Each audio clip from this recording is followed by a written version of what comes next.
All right, this is a quick lesson on understanding variables in Python. We are going to do our practice in the Python shell. So we'll run Python 3.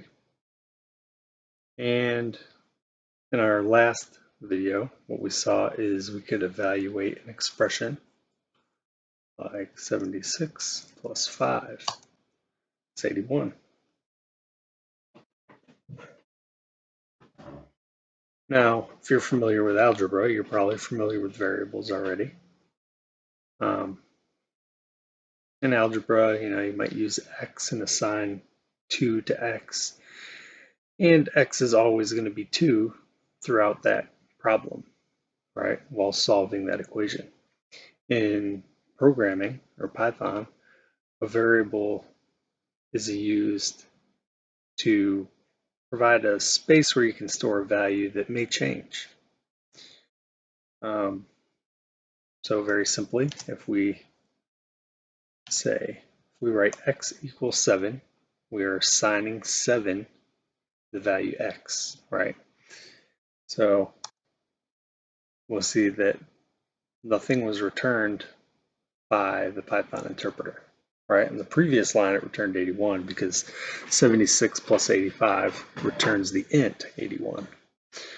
But when you assign 7 to the name x, or to the variable x, there's nothing returned.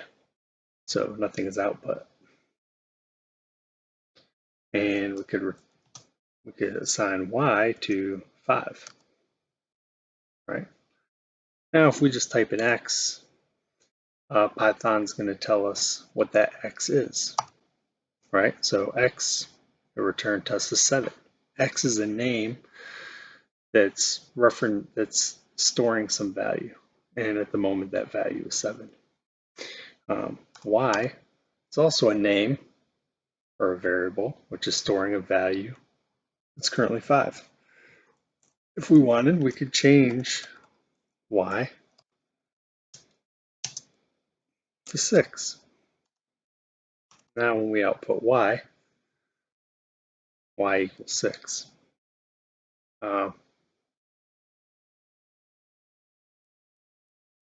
So, variables are a way of storing a value that we may not know right now, right? So we're writing our program.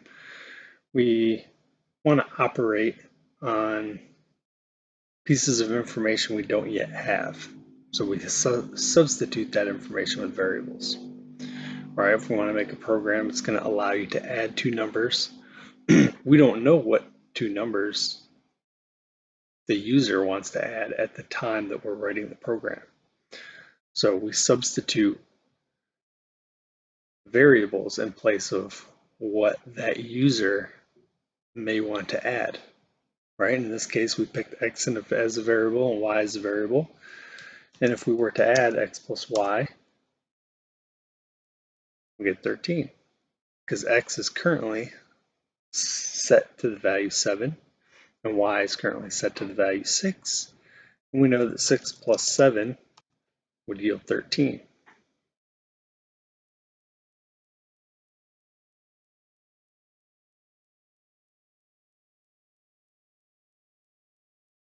Now, we just summed x and y, and it output 13. And if we wanted, we could store that value and assign that value to a name, right? Let's say we wanted to store total. We would say total equals x plus y. And nothing's returned, right? Now total, we output it is 13 because x is 7, y is 6, that makes 13. If we were to change y now to 8, you can see y is 8. We output total. Total is 13, but x is 7 and y is 8. 7 plus 8 is 15.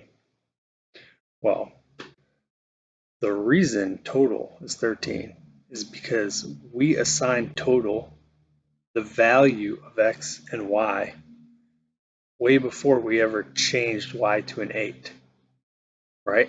Total does not equal x plus y. Total is the result of adding y to x. So our variable x plus our variable y results in a value of 13 at the time we were in it. And that value 13 we assign to the name total. So now when we modify x and y, it doesn't affect what value stored in total. If we wanted to update total, we could then add x plus y again. Now total is 15 because the equals is saying take the result of what's on the right side of the equals, the x plus y, resolve that to 7 and 8. 7 plus 8 is 15. So now there's a 15 on the right side of that equals. And assign 15 to the variable or the name total. And when we refer to total, we'll get the value that is assigned to total. And that concludes this short episode.